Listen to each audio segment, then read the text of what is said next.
Hey there, savvy savers. You know, Benjamin Franklin once quipped, "In this world, nothing is certain except death and taxes."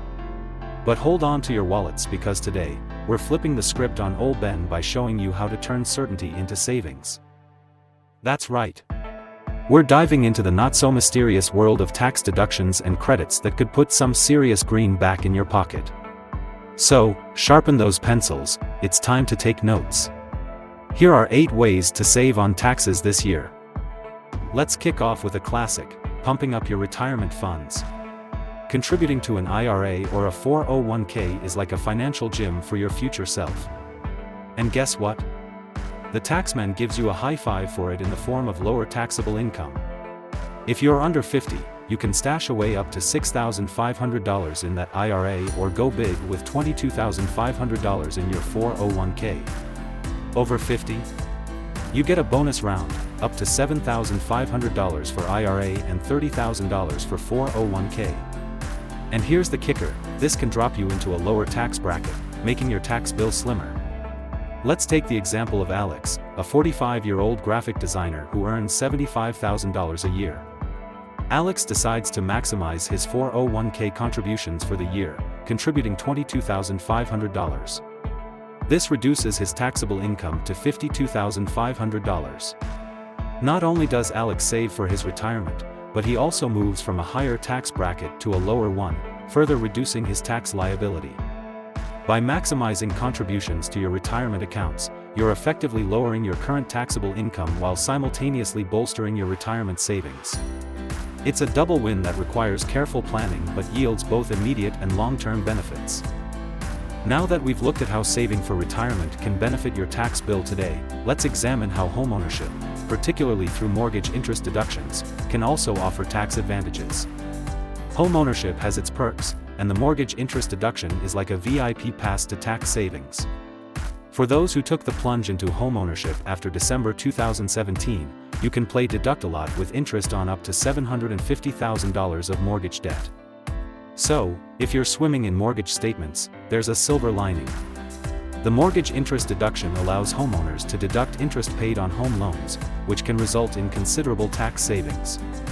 For instance, if you're in the 22% tax bracket and you pay $10,000 in mortgage interest, you could reduce your tax bill by $2,200. While the mortgage interest deduction is a cornerstone of tax savings for homeowners, there's another home-related deduction that can be particularly advantageous for the self-employed or remote workers, the home office deduction. So for my home office heroes out there, the IRS is giving you a nod. If you've carved out a nook for business in your abode, you might snag a deduction for it. Remember, it's gotta be exclusive for work, sorry, that means no gaming in your tax-deductible fortress of solitude. Now, let's talk about something as important as it is adorable, your kids. Or dependents. The Child and Dependent Care Credit is here to help parents and guardians with expenses. Depending on your income, you could get back a percentage of up to $3,000 for one dependent or $6,000 for two. That's not chump change. Consider the scenario of Sophia, a single mother of 2 who spends $1,200 a month on daycare for her children while she works full-time. Over the year, this amounts to $14,400 in childcare expenses.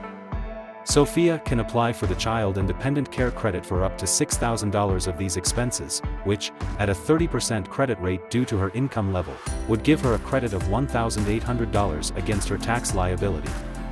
The Child and Dependent Care Credit is not just a deduction that lowers taxable income, it's a credit that reduces the tax you owe, dollar for dollar, making it one of the most potent provisions for parents with qualifying expenses.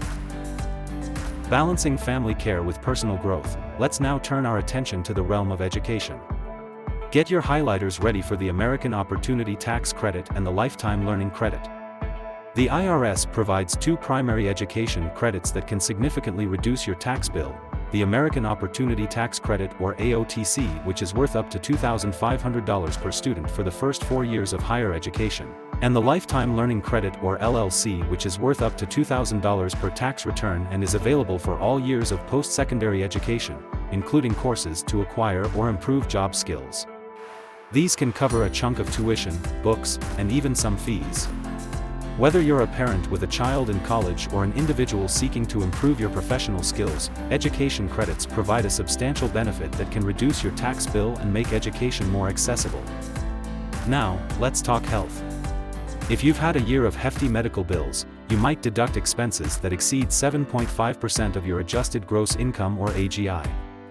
While the costs of education can be mitigated with credits, the expenses associated with healthcare often present a significant financial challenge. The tax code offers a deduction for medical expenses that can provide relief. These can include preventative care, treatment, surgeries, dental and vision care, psychologists and psychiatrists, and prescription medications. Even travel expenses for medical care can qualify. However, you can only deduct the medical expenses that exceed 7.5% of your AGI. So, if your AGI is $50,000, you can deduct the medical expenses that exceed $3,750. For example, if Emma has an AGI of $100,000 and incurs $10,000 in medical expenses, she can deduct $2,500 of these costs, $10,000 minus the $7,500 threshold. The medical expenses deduction can offer some relief by lowering your taxable income, which is especially valuable during years with high medical costs. Keeping meticulous records and receipts is crucial for taking full advantage of this deduction. Moving on to the heartwarming stuff, charitable giving. Not only does it make you feel like a superhero, but those donations can also shave off a bit from your taxable income. The IRS incentivizes charitable giving by allowing deductions for donations made to qualified organizations, potentially lowering your taxable income. Keep those receipts, though.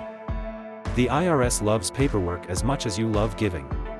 Take the case of Nora, who donates $2,000 to her local food bank. She keeps a receipt from the charity acknowledging her donation. When filing her taxes, Nora itemizes her deductions and includes the $2,000, which reduces her taxable income by that amount. Charitable contributions not only support the causes and organizations you are passionate about but also offer a tangible tax benefit. However, it's important to adhere to the IRS guidelines and keep detailed records of all donations. After acknowledging the benefits of giving, let's turn our focus to the potential tax deductions related to our investments, specifically through the investment interest expense deduction. The investment interest expense deduction is like finding a coupon for your portfolio. The cost of investing can impact the net return on your investments, but the tax code offers a counterbalance through the investment interest expense deduction. This deduction can help investors recoup some of the costs associated with growing their portfolios. To qualify, the interest expense must be related to funds borrowed for the purpose of investing in taxable income-generating activities, such as stocks, bonds, or other securities. Deduct the interest on loans for investments and watch your taxable income retreat like a scared bear in the market. Just make sure your investment income can back up your deduction claim. Throughout this presentation, the recurring theme is proactive tax planning to optimize your financial position. With these 8 points covered, from bolstering retirement savings to smartly managing investment expenses, we've woven a tapestry of strategies that can significantly reduce your tax liabilities. But remember folks, this is just the tip of the iceberg. Your tax situation is as unique as your Netflix queue, so consider consulting a tax pro before you make any blockbuster moves. Until next time, keep your finances clever and your deductions maximized. My name is John, and here's to keeping more of your hard-earned cash where it belongs, with you. Visit www.nerdsphere.us for more tips on business, accounting, and finance.